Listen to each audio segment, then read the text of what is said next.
하나님 말씀 보시겠습니다. 하나님 말씀 오늘 매일 성경 마태복음 15장 21절에서 39절까지 말씀입니다.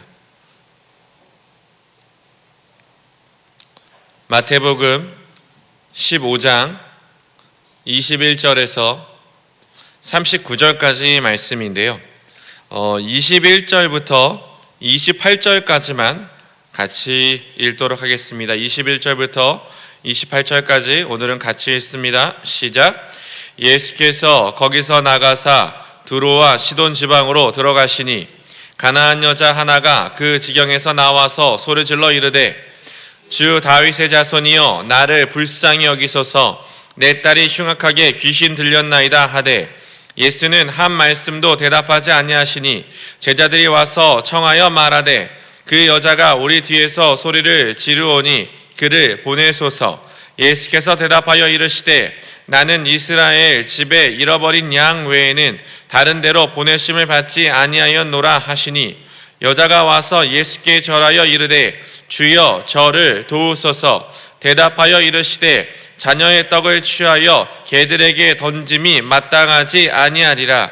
여자가 이르되 주여 올소이다마는 개들도 제 주인의 상에서 떨어지는 부스러기를 먹나이다 하니 이에 예수께서 대답하여 이르시되 여자여 내 믿음이 크도다 네 소원대로 되리라 하시니 그때부터 그의 딸이 나으니라. 아멘.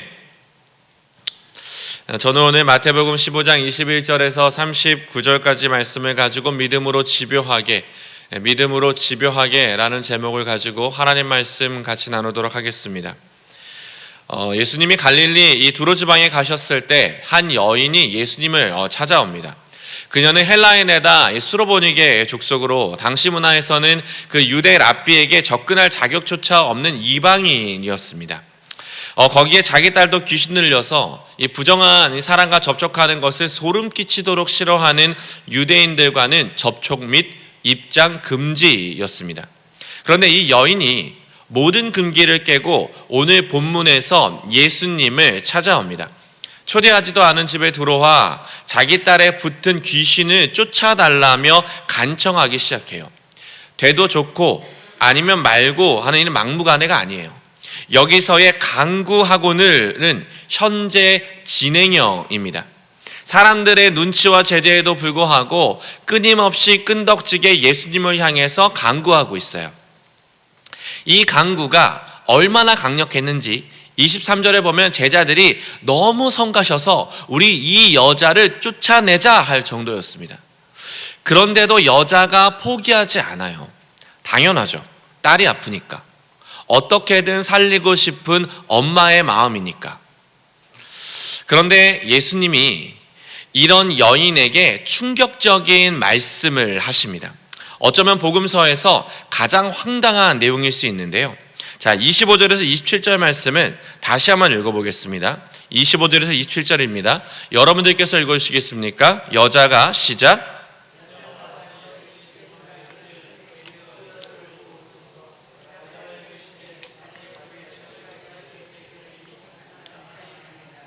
여자가 이르되 주여 올소이다마는 개들도 제 주인의 상에서 떨어지는 부스러기를 먹나이다 하니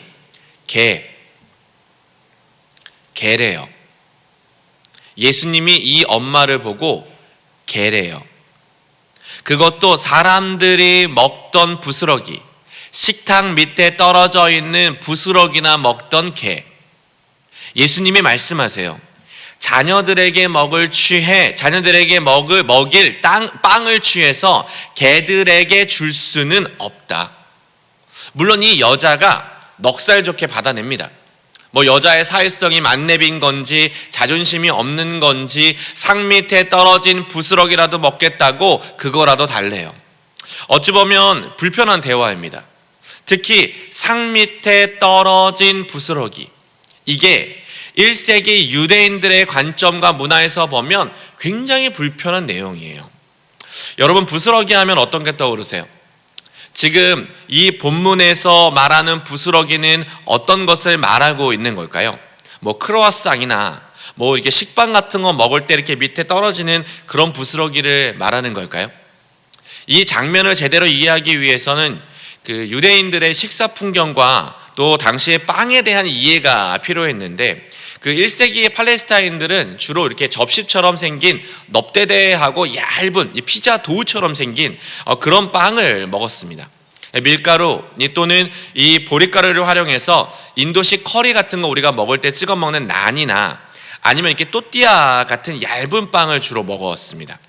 숟가락, 젓가락이 없었기 때문에 대부분 손으로 이렇게 빵을 먹었고요. 그 빵을 이용해서 이렇게 스프 같은 거 이렇게 뜯어 먹기도 하고, 이거를 이제 상추처럼 이렇게 또띠아처럼 해가지고 거기에 이제 고기나 야채나 이런 거 이렇게 싸가지고 이렇게 먹기도 했습니다. 물론 이 빵 자체가 너무 담백해서 그냥 그 자체로 즐기기도 했고요. 근데 재밌는 건 이 빵을요, 먹는 용도로만 사용하지는 않았습니다. 우리가 이게 피자 같은 거 먹으면, 피자 먹고 이렇게 밖에다가 오래 놔두면 얘가 이렇게 딱딱하게 굳잖아요. 이런 것처럼 얘도 이렇게 밖에 오래 놔두면 딱딱하게 굳거든요.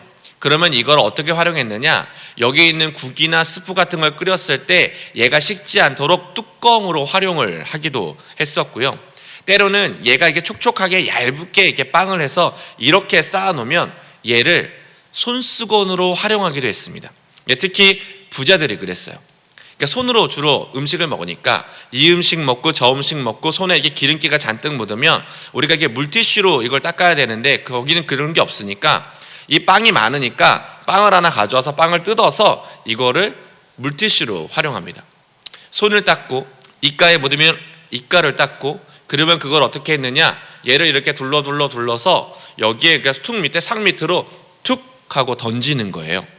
그러면 던져진 이 빵 부스러기를 누가 먹었겠어요? 개. 저쪽에 있는 개들이 달려와 그걸 먹는 거죠. 부스러기. 여러분, 이게 오늘 본문에 나오는 부스러기입니다. 주인상에 떨어지는 부스러기. 수로보니게 여인이 그거라도 받아 먹겠으니 던져만 주십시오 라고 말했던 부스러기. 이게 이런 의미예요. 그래서 이 본문을 그냥 읽으면 말씀이 되게 불편합니다. 인격모독, 인종차별, 갑질, 되게 심각한 모욕처럼 느껴져요. 하지만 오늘 본문을 자세히 보시면 예수님의 말씀은 모욕이 아닙니다. 이건 비유, 사실은 비유예요. 24절을 보시면 예수님이 이렇게 말씀하십니다. 우리 같이 읽을까요? 24절 시작.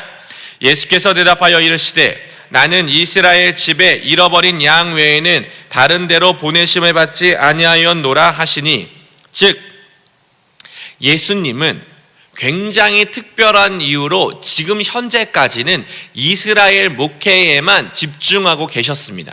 그분은 자신이 약속의 성취요 언약의 완성으로 오셨음을 이스라엘의 역사 안에서 먼저 증명하셔야 했거든요.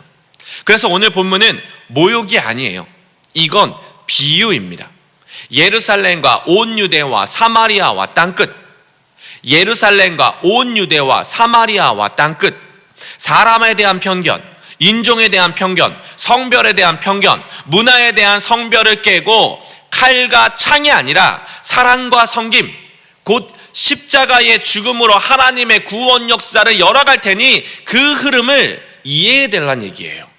그러면서 제자들, 옆에서 지켜보기만 하고 있는 제자들, 여전히 유대인들의 어떤 좁은 틀에서 벗어나지 못하는 제자들을 향해 하나님 나라의 메시아는, 하나님이 이 땅에 보내시는 메시아는 이스라엘만의 왕이 아니라 열방의 왕임을 가르치고 계시는데 제자들이 깨닫질 못하는 거죠.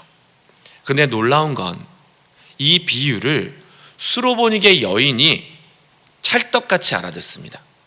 즉 예수님이 누구신지를 정확하게 파악한 인물, 그래서 과감하게 믿음으로 자신의 기도를 간구한 인물, 그게 수로보니게 여인이라는 거예요. 그래서 여러분, 믿음은요 그냥 어떤 것을 확신하는 수준이 아니라 그 확신에 따라 포기하지 않고 행동하는 것까지를 의미합니다. 즉 장애물이 있어도 돌파하는 것, 포기하지 않는 집요함, 그 집요함이 우리에게 필요해요. 그래서 묻습니다. 여러분은 어떤 믿음을 가지고 이 자리에 오셨습니까? 여러분은 현재 무엇을 집요하게 붙들며 주님께 나아가고 계십니까? 제가 오늘 본문을 묵상하면 저는요, 꼭 떠오르는 찬송가가 하나 있습니다. 프레드릭 밀러 선교사, 한국 이름으로 민노아 선교사가 작곡한 이 예수님은 누구신가 라는 찬송이에요. 그 예전에 금요 성령 대망회 때 좀 오래전에 박진성 목사님이 이 사진까지 띄어가면서 한번 소개를 해준 적이 있어가지고 제가 그 의미를 그때 명확하게 배웠었는데, 프레드릭 밀러 선교사 1892년 11월 25일 26세의 나이로 조선 땅에 도착한 선교사예요. 자녀가 없었던 이 부부는 6년 만에 아들을 얻었는데요, 이 더러운 위생 상태와 열악한 환경에 적응하지 못해서 첫째 아이가 태어난 지 8개월 만에 죽습니다. 3년 뒤에 이 아이가 죽은 것에 대한 이 아픔이 아물어질 때쯤에 둘째가 생겼는데, 이 둘째도 태어난 지 얼마 안 돼서 하나님이 데려가세요. 그로 인해 1년 뒤 이 두 아이를 잃은 슬픔을 견디지 못했던 아내가 시름시름 앓다가 먼저 세상을 떠나고요, 시간이 지나 이 선교사님이 재혼을 했는데요, 재혼한 아내 역시 안타깝게 죽습니다. 그러자 이 모든 일을 옆에서 지켜보고 있었던 조선 사람들이 선교사에게 묻습니다. 당신이 전하는 예수가 누구이기에 당신을 힘들게 하는 거요? 당신이 전하는 그 예수는 누구이기에 당신을 이렇게까지 고통스럽게 하는 겁니까? 그 무릎에 선교사가 찬송가를 지어서 부르기 시작했는데요, 가사가 이렇습니다. 예수님은 누구신가? 우는 자의 위로와 없는 자의 풍성이며 천한 자의 높음과 잡힌 자의 노임되고 우리의 기쁨 되시네. 예수님은 누구신가? 약한 자의 강함과 눈먼 자의 빛이시며 병든 자의 고침과 죽은 자의 부활되고 우리 생명 되시네. 예수님은 누구신가? 추한 자의 정함과 죽을 자의 생명이며 죄인들의 중보와 멸망자의 구원되고 우리의 평화 되시네. 예수님은 누구신가?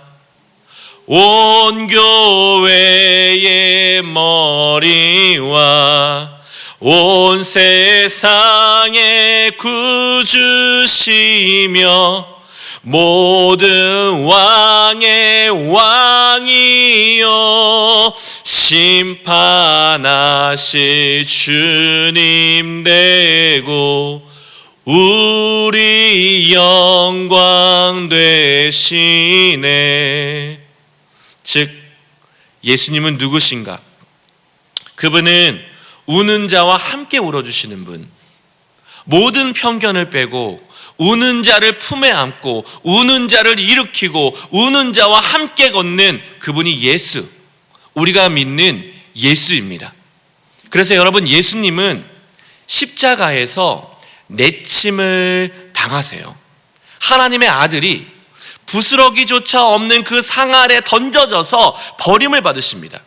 하나님의 아들이 하늘 보좌를 버리고 이 땅에 내려와 개들이 있던 그 자리, 그 참담한 곳에서 스스로 작아지십니다. 왜?